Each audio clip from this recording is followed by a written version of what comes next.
जय श्रीराम। शुक्लांबरधरं विष्णुं शशिवर्णं चतुर्भुजं प्रसन्नवदनं ध्यायेत् सर्वविघ्नोपशान्तये। रामाय रामभद्राय रामचन्द्राय वेधसे रघुनाथाय नाथाय सीतायाः पतये नमः। వాల్మీకి రామాయణం శ్రీ పుల్లల శ్రీరామచంద్రుడు గారు తెలుగు చేసింది ఉత్తరకాండం 73వ సర్గలో ఉన్నాం. 72వ సర్గలో శత్రుఘ్నుడు మధుపురిని నిర్మించిన తర్వాత అయోధ్యలో శ్రీరామచంద్రుడు దర్శనం చేసుకోవడం, మళ్ళీ వెనక్కి తిరిగి మధుపురిని పరిపాలించడానికి వెళ్ళడం కనిపిస్తుంది. 73వ సర్గ శ్రీరాముడి పరిపాలన యథావిధిగా కొనసాగుతోంది.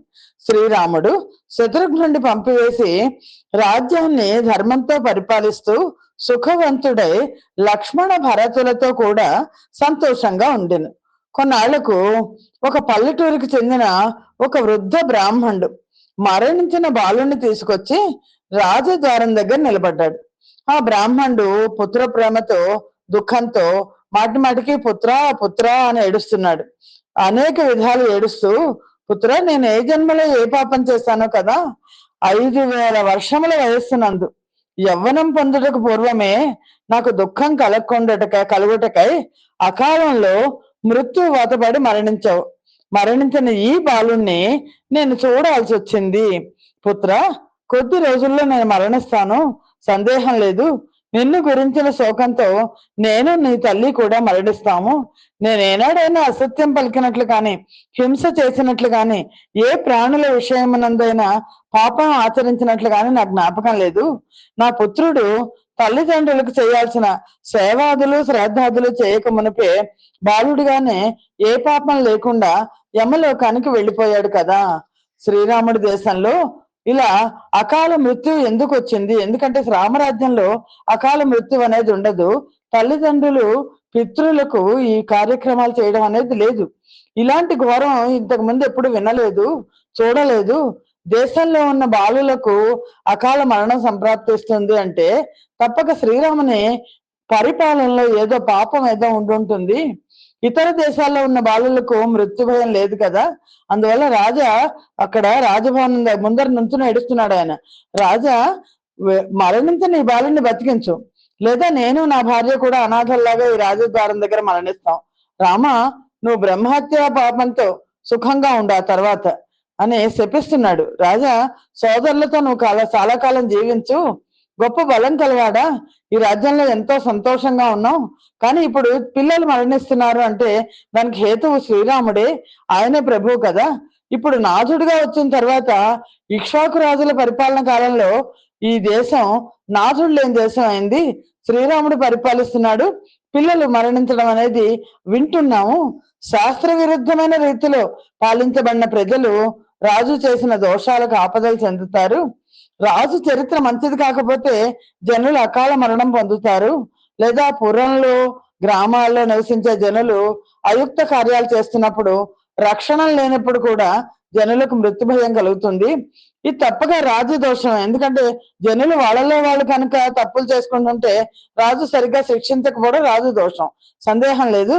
అందువల్ల పురాల్లోనూ గ్రామాల్లోనూ పసిపిల్లలు మరణిస్తున్నారు అని ఏడుస్తూ, బ్రాహ్మణుడు ఏడుస్తూ అనేక విధాలైన మాటలతో శ్రీరాముణ్ణి, రాజు కదా, మాటి మాటికి విమర్శిస్తూ నిందిస్తూ దుఃఖపీడితుడే ఆ పుత్రుడిని కౌగిలించుకున్నాడు.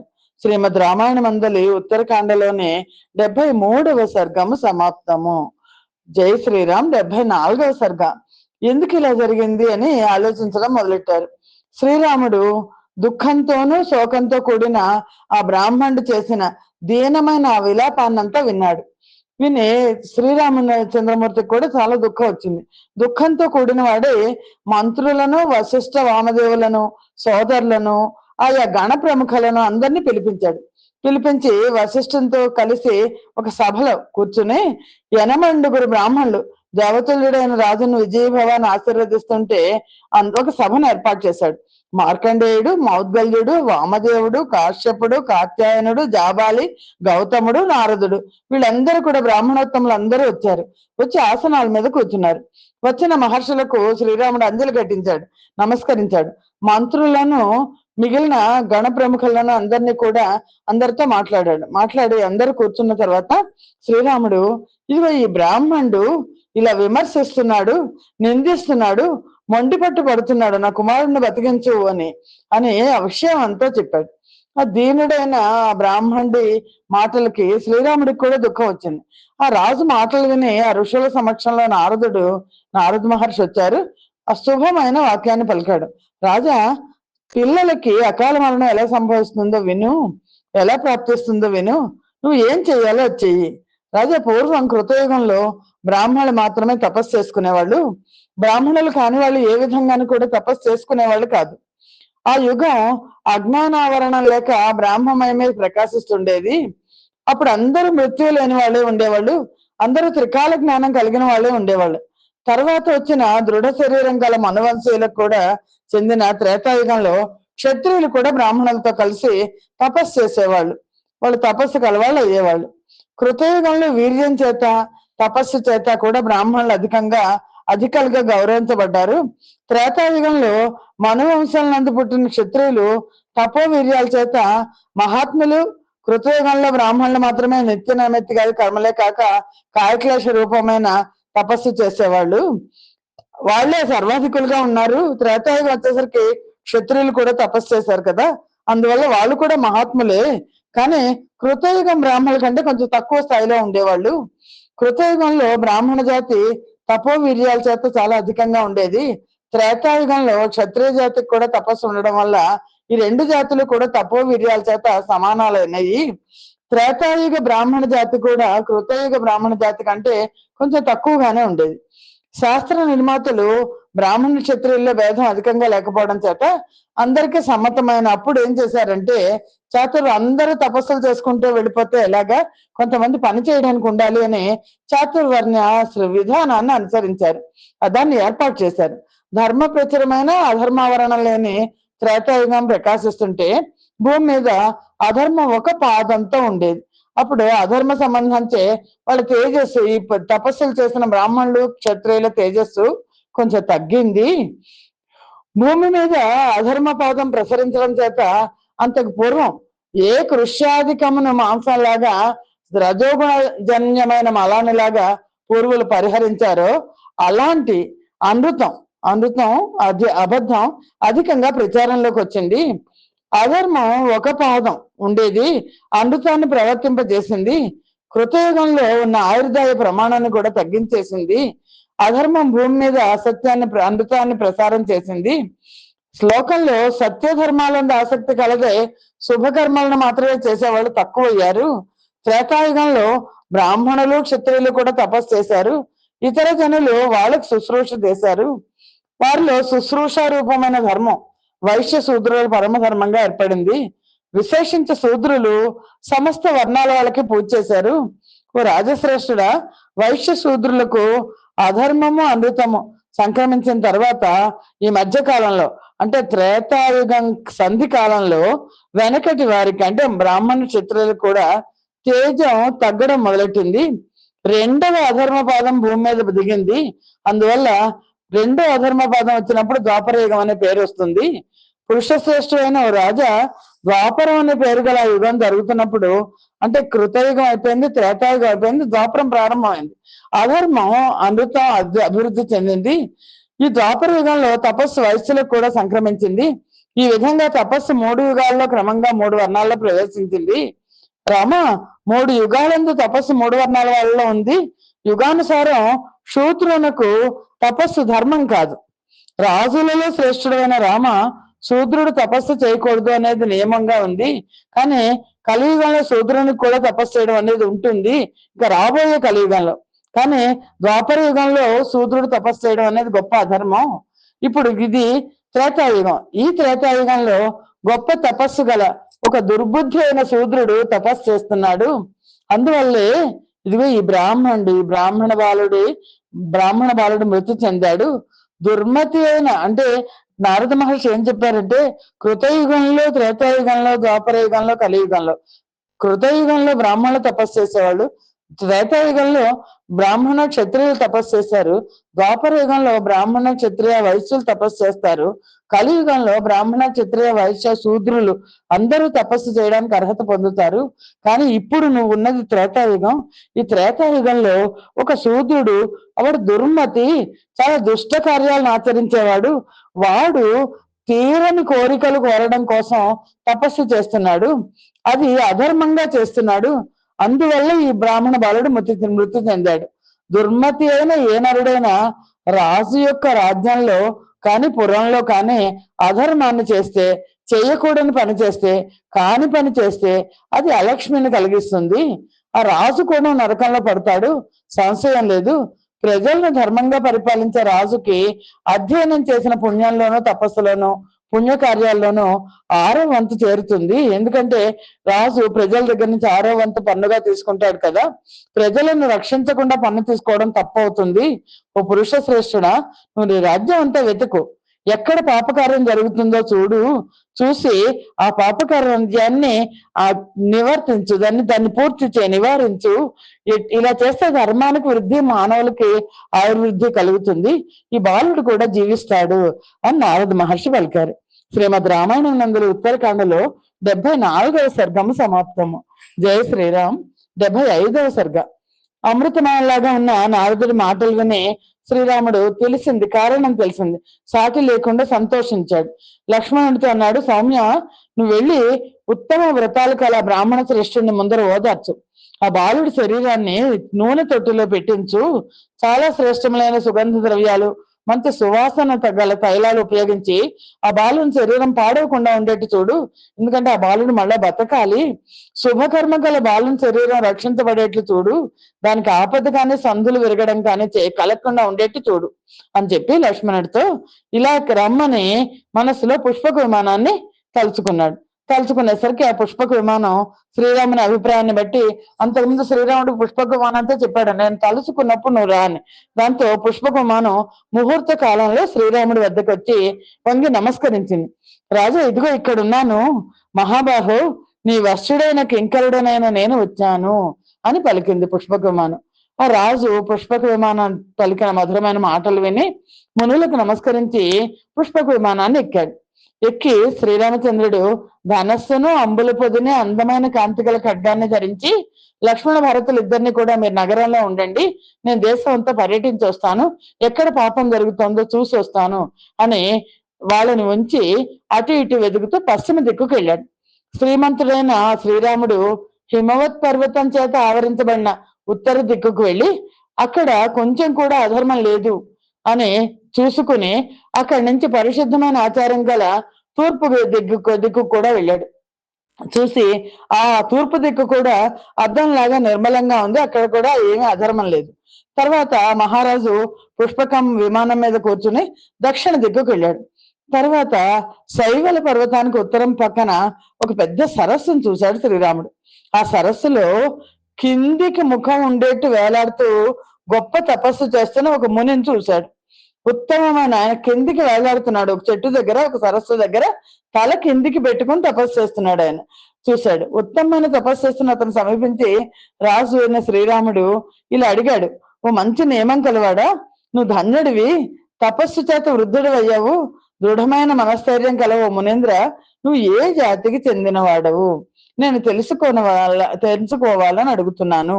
నేను దశరథ కుమారుడినైన శ్రీరాముణ్ణి. నువ్వు ఎవరు చేయలేని తపస్సు నువ్వు చేస్తున్నావు. నువ్వు వరంగా పొందవలసిన ప్రయోజనం ఏమిటి?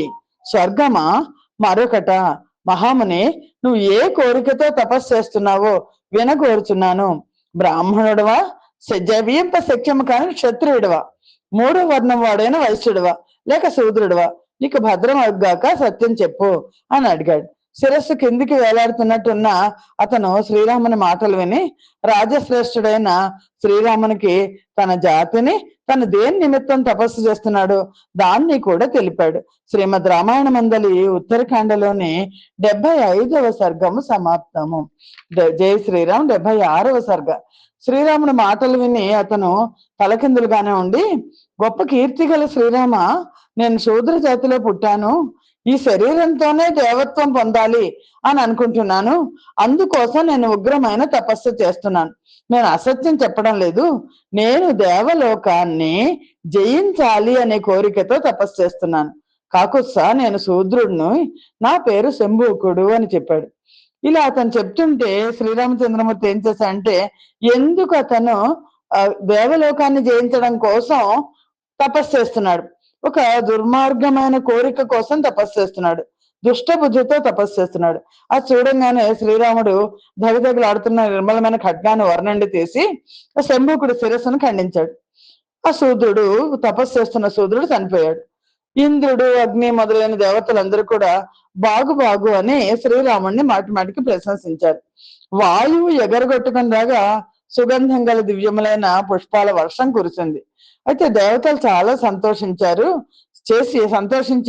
సత్య పరాక్రముడైన ఆ రాముడితో ఇలా పలికారు: గొప్ప బుద్ధి గలవాడా దేవా, ఈ దేవతా కార్యాన్ని బాగా చేశావు. శత్రు సంహారకుడైన రామ, నువ్వు ఇష్టమైన వరాన్ని కోరుకో. నువ్వు ఇలా సంహరించడం చేత ఈ శంభూకుడు తపస్సు ద్వారా స్వర్గం చేరుట అనేది తప్పింది అని దేవతలు అన్నారు. అంటే ఇక్కడ ఏంటంటే, అంతకు ముందు విశ్వామిత్ర మహర్షి కథ చూసాం. విశ్వామిత్ర మహర్షి ఆయన ఒక వ్యక్తిని పైకి దేవలోకానికి శరీరంతో పంపించడానికి ప్రయత్నిస్తాడు. త్రిశంకు మహారాజుని శరీరంతో పంపించడం కుదరదు అని దేవతలు ఒప్పుకోకపోతే తన తపశక్తిని అంతా ఉపయోగించి త్రిశంకు స్వర్గం చేస్తారు. ఏ వ్యక్తి కూడా శరీరంతో దేవలోకాన్ని జయించలేరు. ఇప్పుడు ఈ శంభూకుడు శరీరంతో దేవలోకాన్ని చేరాలి అని కోరుకున్నాడు. దానికి శ్రీరామచంద్రమూర్తి ఏం చేశారంటే, శరీరంతో చేరడం అనేది సాధ్యం కాదు కాబట్టి ఇతని తపస్సు వల్ల అందులో దుష్ట బుద్ధిగా దేవలోకాన్ని జయించాలి అని కోరుకుంటున్నాడు కాబట్టి ఆ శరీరం పోయేట్టు చేశాడు. ఎప్పుడైతే శ్రీరామచంద్రుడి చేతిలో మరణించాడో ఆ శంభూకుడు స్వర్గానికి వెళ్ళిపోయాడు. అందుకని దేవతలందరూ బాగుంది అన్నారు. శరీరం తపస్సు ద్వారా స్వర్గం చేరడం కాకుండా మరణం తర్వాత స్వర్గం చేరుతారు. దీంట్లో ఏంటంటే, రామ నువ్వు సంహరించడం చేత ఇతను శూద్రుడు కాదు, అతను శూద్రత్వం పోయింది. అతను మరణానంతరం స్వర్గాన్ని నువ్వు సంహరించాడు కాబట్టి స్వర్గాన్ని చేరగలడు. అలాగే రాజే స్వయంగా దండించడం చేత, మహా తపస్సు చేత కూడా పొందశక్యం కానీ ఉన్నతమైన స్థానాన్ని పొందాడు అని కాళిదాసు మహాకవి వర్ణించాడు. శ్రీరాముడు శంభూకునికి అత్యుత్తమ లోకాలను ప్రసాదించడం కోసం శంభూకుడిని వధించినట్టుగా మనకి భవభూతి ఉత్తర రామచరిత్రలో కూడా కనిపిస్తుంది. సత్యమైన పరాక్రమం కల శ్రీరాముడు దేవతల మాటలు విని అంజలి ఘటించి సహస్రాక్షుడైన ఇంద్రునితో ఇలా అన్నాడు: దేవతలు కనుక నా విషయంలో ప్రసన్నులైతే ఆ బ్రాహ్మణ పుత్రుడు జీవించుగాక అన్నాడు. నాకు చాలా ఇష్టమైన ఈ వరాన్ని ఇవ్వండి. నా అపచారం వల్ల అంటే నా పరిపాలనలో జరిగిన ఒక అధర్మం వల్ల మృత్యు ఒక బ్రాహ్మణుడు ఒకే ఒక పుత్రుడిని, వృద్ధాప్యంలో పుట్టిన ఒక పుత్రుడిని తీసుకెళ్ళిపోయింది. ఆ బాలుడిని అకాలంలో యమలోకానికి తీసుకెళ్ళిపోయింది. ఆ బాలుడిని బతికించండి అని అంటే దేవతలందరూ నీ కుమారాన్ని బతికిస్తాము అని, నేను ఆ కుమారుణ్ణి బతికిస్తానని ప్రతిజ్ఞ చేశాను, దాన్ని అసత్యం చెయ్యకండి, మీకు మంగళం మగ్గాక అని శ్రీరాముడు చెప్తే మేము ఆ కుమారుణ్ణి బతికిస్తాము అని చెప్పారు. రాముని మాటలు విని దేవతల్లో శ్రేష్ఠులైన ఇంద్రాది దేవతలు సంతోషించి, శ్రీరామ నిశ్చింతగా ఉండు, ఈ రోజే ఆ బాలుడు మళ్ళా ప్రాణాలు పొందుతాడు, తన బంధువుల దగ్గరికి వెళ్ళాడు. శ్రీరామ నువ్వు ఈ శూద్రుని సంహరించిన ముహూర్త కాలంలో ఆ బాలుడు జీవించాడు. సర్వశ్రేష్ఠుడైన రామ క్షేమాన్ని పొందు, నీకు మంగళం మగ్గాక మంచిది, ఇంకా మేము వెళ్తాము అని నువ్వు అగస్త్యుడి ఆశ్రమానికి వెళ్ళు అని చెప్పారు దేవతలు. గొప్ప కాంతి గల అంటే శ్రీరామచంద్రమూర్తి మన వెనక్కి వెళ్లకుండా అగస్త్య మహర్షి ఆశ్రమానికి వెళ్ళారు. గొప్ప కాంతి గల బ్రహ్మర్షి అయిన అగస్త్యుని దీక్ష సమాప్తమైంది. ఆయన జలశయ్యలో శయనించి 12వ సంవత్సరం గడిచింది రామ. అందువల్ల ఆ అభినందించడానికి ఆ ముని మేము వెళ్తున్నాము, నువ్వు మంగళమగ్గాక నీకు ఉత్తముడైన ఆ ఋషీశ్వరుని చూడడానికి నువ్వు కూడా వెళ్ళు అని పలికారు. 12 సంవత్సరాల పాటు నీళ్లలో, గొంతు దాకా నీళ్లలో ఉండి ఆయన అగస్త్య మహర్షి తపస్సు చేశారు. అంతే. దాంతో ఏంటంటే శ్రీరామచంద్రమూర్తి కూడా అలాగే చేస్తాను అని దేవతలకు చెప్పి ఆ బంగారంతో అలంకరించబడిన ఆ పుష్పక విమానాన్ని ఎక్కారు. దేవతలందరూ కూడా చాలా విశాలములైన విమానాల మీద ఎక్కి వెళ్ళారు. శ్రీరాముడు కూడా వారి వెనకే అగస్త్యాశ్రమానికి శీఘ్రంగా వెళ్ళారు. తపోనిధి ధర్మాత్ముడు అయిన అగస్త్య మహర్షి వచ్చిన దేవతలందరినీ చూసి వాళ్ళందరినీ గౌరవించారు. దేవతలు అగస్త్యుడు చేసిన పూజలు స్వీకరించారు. ఆ మహామునిని కూడా పూజించి అనుచరులతో కలిసి సంతోషంగా స్వర్గానికి వెళ్ళిపోయారు. ఆ దేవతలు వెళ్ళిన తర్వాత శ్రీరాముడు పుష్పక విమానం నుండి దిగి ఋషిశ్రేష్ఠుడైన అగస్త్య మహర్షికి నమస్కరించారు. శ్రీరాముడు తేజస్సుతో ప్రజ్వలించుతున్నాడా అన్నట్లున్న మహాత్ముడైన అగస్త్యునికి నమస్కరించి గొప్ప ఆతిథ్యాన్ని స్వీకరించి కూర్చున్నారు. అప్పుడు అగస్త్యుడు శ్రీరామునితో ఇలా అన్నారు: నరులలో శ్రేష్ఠుడు అయిన ఓ రామ, భాగ్యవశం చేత వచ్చావు, నీకు స్వాగతము. శ్రీరామ, ఉత్తమములైన అనేక గుణముల చేత నువ్వు నాకు బహుమాన పాత్రుడవు, పూజించదగిన అతిథివి, నిత్యము నా హృదయంలో ఉంటావు. నువ్వు శంభూకుణ్ణి సంహరించడానికి వెళ్తావని దేవతలు చెప్పారు. నువ్వు ధర్మాన్ని ఆచరించి బ్రాహ్మణ పుత్రుడిని బతికించావు. శ్రీరామ, ఈ రాత్రి ఇక్కడ నా దగ్గర ఉండు. నువ్వు లక్ష్మీ సమేతుడమైన నారాయణుడివి, అంతా నీ అందే ప్రతిష్ఠితమై ఉంది. నువ్వు అంతకు ఆధారమైన వాడవు. నువ్వు సకల దేవతలకు ప్రభువు. నీవు సనాతనమైన పురుషుడవు. రేపు ప్రాతకాలంలో నువ్వు నీ పురానికి వెళ్ళవచ్చు పుష్పక విమానం మీద. రామ, ఈ రాత్రికి ఇక్కడ నాతో గడుపు అని అగస్త్యుడు చెప్పి దివ్యమైన ఆకారంతో తన తేజస్సుతో ప్రకాశిస్తున్న దివ్యమైన ఆభరణం, ఒక ఆభరణాన్ని రాముడికి ఇచ్చాడు. ఈ ఆభరణం విశ్వకర్మ చేత నిర్మించబడింది. రామ, దీన్ని స్వీకరించి నాకు ప్రియాన్ని చెయ్యి. ఒకరు ఇచ్చిన దాన్ని అనుభవించకుండా మనం మరొకరికి ఇస్తే అది గొప్ప ఫలితం ఇవ్వబడిస్తుంది అని చెప్పబడింది. అగస్త్యుడు అంతకు ముందు కూడా శ్రీరామచంద్రమూర్తికి అనేకమైన అస్త్రశస్త్రాలను ఇచ్చాడు. అని ఇప్పుడు కూడా ఈ గొప్ప ఆభరణాన్ని ఇచ్చి, ఇది విశ్వకర్మ చేసింది, ఇది నాకు దేవతలు ఇచ్చారు, ఆ దేవతలు ఇచ్చిన ఆభరణం నేను స్వీకరించి దాన్ని నేను వేసుకోలేదు, దాన్ని ధరించలేదు, దాన్ని నీకు ఇస్తున్నాను అని చెప్పి, నువ్వు చాలా గొప్ప ఫలాన్ని పోషించడానికి సమర్థుడు కదా, ఇంద్రుడితో సహా దేవతలను అందరినీ తరింపచేయగల సామర్థ్యం కలవాడవు. రాజా, సూర్యుడిలాగా ప్రకాశిస్తున్న విచిత్రమైన దివ్యమైన ఆభరణాన్ని ఇస్తాను, దీన్ని యథావిధిగా తీసుకో అని పలికాడు. అంటే శ్రీరాముడు క్షత్రియ ధర్మం స్మరిస్తూ మహాత్ముడైన అగస్త్యుడితో ఇలా అన్నాడు: పూజ్యుడైన ఓ మహాత్ముడా, ఓ అగస్త్య మహర్షి, ప్రతి గ్రహము బ్రాహ్మణునికి విధించబడింది, కానీ అతనికి నింద్యం కాదు. ప్రతిగ్రహం అంటే తీసుకోవడం. ఎవరైనా ఏదైనా ఇస్తే బ్రాహ్మణులు తీసుకోవచ్చు, కానీ క్షత్రియుడు ప్రతిగ్రహించుట ఎట్లు? క్షత్రియుడు ఎవరి దగ్గర ఏమీ తీసుకోకూడదు.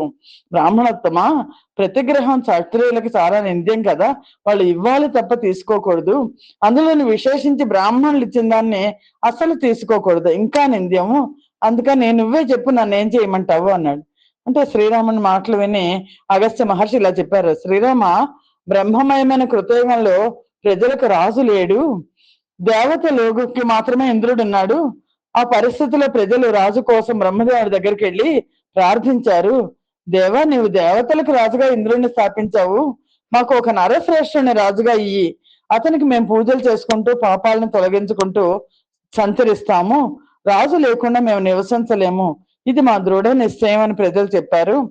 దేవతలలో శ్రేష్ఠుడైన బ్రహ్మదేవుడు ఇంద్రాది లోకపాలకులను పిలిచి, మీ తేజస్సుల్లో కొంత భాగాన్ని ఇవ్వండి అని వారందరితో చెప్పి అందరి తేజస్సును తీసుకున్నారు.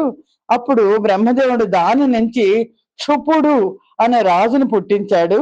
బ్రహ్మదేవుడు అతనిలో లోకపాలుల అంశాలన్నీ సమంగా ఉంచారు.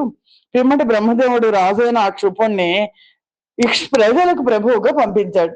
లోకపాలుల విషయాల్లో ఇంద్రుని భాగం చేత రాజు భూమిని ఆజ్ఞాపించాడు. వరుణుని అంశ చేత శరీరాలను పోషించాడు. కుబేరుని అంశ చేత వారికి ధనాన్ని ఇచ్చాడు. యముని అంశ చేత ప్రజలను శాసించాడు. నరుల్లో శ్రేష్ఠుడమైన ఓ ప్రభు, ఓ రామ, ఇంద్రునికి సంబంధించిన భాగం చేత నన్ను తరింపజేయడానికి వచ్చావు కాబట్టి నువ్వు దీన్ని స్వీకరించు, నీకు క్షేమమగుగాక అని పలికాడు. శ్రీరాముడు మహాత్ముడైన ఆ ముని ఇచ్చిన సూర్యుడు లాగా ప్రకాశిస్తున్న విచిత్రమైన ఆ దివ్యమైన ఆభరణాన్ని గ్రహించాడు. శ్రీరాముడు ప్రకాశిస్తున్న ఆ ఆభరణాన్ని తీసుకొని అది ఎలా వచ్చిందో తెలుసుకోవడానికి మహాముని అత్యుత్తమమైన ఆకారం గల చాలా ఆశ్చర్యకరమైన ఈ ఆభరణం మీకు ఎక్కడ లభించింది? ఎవరు తీసుకొని వచ్చారు? మునేంద్ర, గొప్ప కీర్తి కలవాడా, వేడుకతో నిన్ను అడుగుతున్నాను. నువ్వు ఇది దేవలోకం నుంచి వచ్చిందని చెప్తున్నావు, విశ్వకర్మ చేసిందని. అసలు ఎలా మీ దగ్గరికి వచ్చింది ఇది? అనేకములైన ఆశ్చర్యాలకు గొప్ప నిధివి కదా అని ప్రశ్నించాడు. శ్రీరాముని మాటలు విని మహర్షి ఇలా పలికారు. రామ, పూర్వం ఒక త్రేతాయుగంలో జరిగిన విషయాన్ని విను, నేను చెప్తాను అని అగస్త్య మహర్షి చెప్పడం మొదలు పెట్టారు. శ్రీమద్ రామాయణ మందలి ఉత్తరకాండలోని 76వ సర్గము సమాప్తము. 77వ సర్గ. జై శ్రీరామ్. అగస్త్యుడు శ్రీరామచంద్రమూర్తికి ఒక కథను చెప్పడం. శ్రీరామ, పూర్వం త్రేతాయుగంలో చుట్టూ 100 యోజనముల పరిధిలో మృగాలు కానీ పక్షులు కానీ లేని చాలా విశాలమైన ఒక ప్రదేశం ఉంది. మనుషులు లేని అరణ్యంలో ఒక మూల నేను తపస్సు చేసుకోవడానికి వీలుగా ఉంది అని, ఉత్తమమైన తపస్సు చేసుకోవడానికి నేను అరణ్యం అంతా తిరిగి చూస్తున్నాను, నేను ఎక్కడ కూర్చొని తపస్సు చేసుకుందామా అని. అలా చూస్తూ అక్కడికి వెళ్ళాను. మంచి రుచిగల ఫలాలతోనూ దుంపలతోనూ సమృద్ధమైన అనేక రూపాలు గల అడవులతో నిండి ఉన్న అరణ్యం స్వరూపాన్ని వర్ణించి చెప్పడానికి సాధ్యం కాదు. ఆ అరణ్యానికి మధ్యలో ఒక యోజనం వైశాల్యం గల సరస్సు ఉంది. దానిలో హంసలు, కారండవములు, చక్రవాకములు విహరిస్తున్నాయి. సుఖకరమైన రుచిగల జలాలతో ఆ సరస్సు స్వచ్ఛంగా శోభాయుక్తంగా ఉంది. పక్షిగణాలతో నిండిన అత్యుత్తమమైన ఆ సరస్సు చాలా లోతుగా ఉండడం చేత క్షోభింప శక్యం కానిదే ఆశ్చర్యకరంగా ఉంది. ఆ సరస్సు సమీపంలో చాలా పవిత్రము ఆశ్చర్యకరమైన గొప్ప ఆశ్రమం ఉంది. దానిలో మునులు ఎవ్వరూ లేరు. రామ, నేను ఆ గ్రీష్మ రాత్రి అక్కడ నివసించాను. ప్రాతకాలంలో లేచి పొద్దున్నే ఆ సరస్సు దగ్గరికి వెళ్ళాను నేను. అయితే అక్కడ ఆ సరస్సులో ఒక చాలా బలిసిన శవాన్ని చూశాను. దాన్ని ఎక్కడ చూసినా మాలిన్యం లేదు, చాలా శోభతో ఉంది. అయ్యో, ఇది ఏమై ఉంటుందా అని నేను ఆలోచిస్తున్నాను. అగస్త్య మహర్షి శ్రీరాముడికి చెప్తున్నారు. నేను ముహూర్త కాలంలో ఆ సరస్సు తీరం దగ్గర నిలబడ్డాను. తర్వాత చాలా ఆశ్చర్యకరమైన సంఘటన జరిగింది. నేను అక్కడ చూస్తుంటే ఒక ఆశ్చర్యకరమైన సుందరమైన మనోవేగం గల దివ్యమైన విమానాన్ని చూశాను. దానికి హంసలు కట్టబడి ఉన్నాయి. ఆ విమానంలో ఉన్న స్వర్గ నివాసి అయిన ఒక పురుషుడు దివ్యాలైన అలంకారాలు ధరించి 1000 మంది అప్సరసలు అధికంగా సేవిస్తున్నారు. కొందరు అప్సరసలు మధురమైన గీతాలు పాడుతున్నారు. కొందరు మృదంగ వీణ పణవాలను మోగిస్తున్నారు. కొందరు నృత్యం చేస్తున్నారు.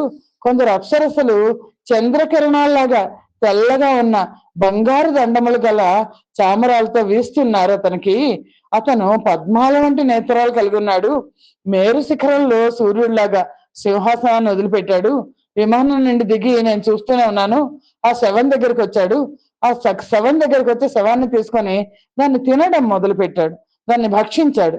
ఆ స్వర్గ నివాసి తర్వాత చాలా బలిసిన మాంసాన్ని అధికంగా కావలసినంత తిని సరస్సులోకి దిగి యథావిధిగా ఆచమనం చేసి శ్రేష్టమైన మళ్ళా విమానంలోకి ఎక్కుతున్నాడు. ఆ విమానంలో ఎక్కబోతున్న దేవతా తుల్యుడైన పురుషుడిని చూసి నేను వెంటనే అడిగాను, దేవతా సమానుడైన ఓ సౌమ్యుడా, నువ్వెవరు? ఇలా నింద్యమైన తినరాని ఆహారాన్ని ఎందుకు తింటున్నావు? ఇది ఎందువల్ల చెప్పు అని అడిగాను. దేవతాతుల్యమైన స్థితి, చూడ్డానికేమో దేవత, పెద్ద విమానంలో వచ్చాడు, అప్సరస్సులు కొలుస్తున్నారు, కానీ కిందికి వచ్చి ఒక శవాన్ని తిన్నాడు. ఇలాంటి ఆహారం ఎవరికి ఉంటుంది? చాలా ఆశ్చర్యంగా ఉంది. ఎందుకు ఇలా జరుగుతోంది? దీంట్లో యథార్థం ఏంటో నేను వినగోరుతున్నాను. నీకు ఈ శవం తగిన భక్ష్యమని నేను అనుకోవట్లేదు, శవాన్ని నువ్వు తినకూడదు అని అన్నాడు. రాజా, నేను తెలుసుకోవాలనే వేడుకతో అడుగుతున్నాను. సత్యముగా నేను పలికిన మాటల్లోనే ఆ స్వర్గ నివాసి ఈ విషయాన్నంతా నాకు చెప్పారు అని అగస్త్య మహర్షి శ్రీరామచంద్రమూర్తికి చెప్తున్నారు. మధుర రామాయణం నందలి ఉత్తరకాండలోని 77వ సర్గం సమాప్తము. జయ శ్రీరామ్. 78వ సర్గ అని రఘునందన అగస్త్య మహర్షి చెప్తున్నారు. శ్రీరామ, ఆ స్వర్గ నివాసి నేను పలికిన మధురమైన అక్షరాలు గల మాటలు విని అంజలి ఘటించి ఇలా చెప్పారు. బ్రహ్మర్షి, నువ్వు అడిగిన విధంగా నా సుఖ దుఃఖాల కారణమైన అతిక్రమింప శక్యము కానీ పూర్వం జరిగిన విషయం చెప్తాను విను. ఎందుకు నేను ఈ శవాన్ని తింటున్నాను అనేది చెప్తాను. నిజానికి ఇది కుత్సితమైన ఆహారం. దీన్ని నేను తినరాదు, కానీ తినాల్సిన పరిస్థితి వచ్చింది. పూర్వం విదర్భ దేశ రాజైన గొప్ప కీర్తి పరాక్రమాలు కల 3 లోకాల్లోనూ ప్రసిద్ధుడైన సుదేవుడు నా తండ్రి. ఆయనకు 2 స్త్రీలు ఇద్దరు పుత్రులను పుట్టాము. నా పేరు శ్వేతుడు, చిన్నవాడి పేరు సురధుడు. మా తండ్రి స్వర్గస్థుడైన తర్వాత ప్రజలు నన్ను రాజ్యాభిషిక్తుని చేశారు. నేను సావధాన చిత్తుడినై ధర్మసమ్మతంగా రాజ్యం పరిపాలించాను. నేను రాజ్యం చేస్తూ ధర్మం చేత రక్షిస్తుండగా 1000 సంవత్సరాలు గడిచిపోయినాయి. బ్రాహ్మణోత్తమ, నేను ఏదో ఒక నిమిత్తం చేత నా ఆయుర్దాయాన్ని గురించి తెలుసుకోవడానికి నేను మరణాన్ని గురించి ఆలోచిస్తూ అరణ్యాన్ని చేరుకున్నాను. సుందరమైన ఈ సరస్తీరంలో తపస్సు చేసుకోవడానికి మృగాలు కాని పక్షులు కాని లేని ప్రవేశింప శక్యం కాని వనంలో ప్రవేశించాను. ఇక్కడ సురధుడిని అక్కడ రాజ్యంలో రాజును చేసి ఈ సరస్సు దగ్గర నేను చాలా కాలం తపస్సు చేశాను. 3000 సంవత్సరాలు మహారణ్యంలో కఠిన తపస్సు చేసి అత్యుత్తమైన లోకమైన బ్రహ్మలోకానికి వెళ్ళాను. బ్రహ్మలోకంలో ఉన్న నాకు ఆకలి దప్పికలు చాలా బాధిస్తున్నాయి. అందుచేత నా మనసు చాలా బాధ చెందింది. బ్రహ్మదేవుడి దగ్గరికి వెళ్ళి నేను అడిగాను, భగవంతుడా, నేను బ్రహ్మలోకానికి వచ్చాను, ఈ దేవలోకానికి వస్తే ఆకలి దప్పికలు ఉండవు కదా, కానీ నాకేంటి ఇలా ఆకలి వేస్తోంది, దాహం వేస్తోంది, నేనేం తినాలి, ఇది ఏ కర్మఫలం, నేను ఏ ఆహారం భుజించాలి అన్నాను. అంటే అప్పుడు పితామహుడైన బ్రహ్మదేవుడు, సుదేవపుత్ర, నీకు మధురములైన నీ మాంసమే ఆహారము. నువ్వు రోజు వెళ్ళి దాన్ని భక్షించు. ఎందుకంటే నువ్వు చాలా ఎక్కువ తపస్సు చేసావు, నీ శరీర భాగాన్ని బాగా బలిసేట్లు చేసావు. గొప్ప బుద్ధి గల చేత విత్తనం నాటందే మొలవదు కదా మొక్క, నువ్వు కొంచెం కూడా దానం చేయలేదు. నీ జీవితం అంతా కూడా రాజ్య పరిపాలన చేయడం, తపస్సు చేయడంతో సరిపోయింది. దానం అనేది చేయలేదు. నువ్వు పెట్టకపోతే నీకు ఎక్కడి నుంచి వస్తుంది స్వర్గంలో అయినా? కేవలం తపస్సు మాత్రమే చేశావు. తపస్సు చేసిన కారణంగా నువ్వు బ్రహ్మలోకానికి వచ్చావు, కానీ దానం చెయ్యలేదు కాబట్టి ఆకలి దప్పికలతో బాధపడుతున్నావు. నువ్వు ఆహారాలచే బాగా పోషించబడ్డ శ్రేష్టమైన, అంటే ఎంతసేపు నీ తిండి నువ్వు చూసుకున్నావు తప్ప ఆకలి ఇస్తున్న వాళ్ళకి అన్నం పెట్టలేదు. అందుకని బాగా పోషించబడ్డ శ్రేష్టమైన అమృత తల్జమైన నీ దేహాన్నే నువ్వు తిను.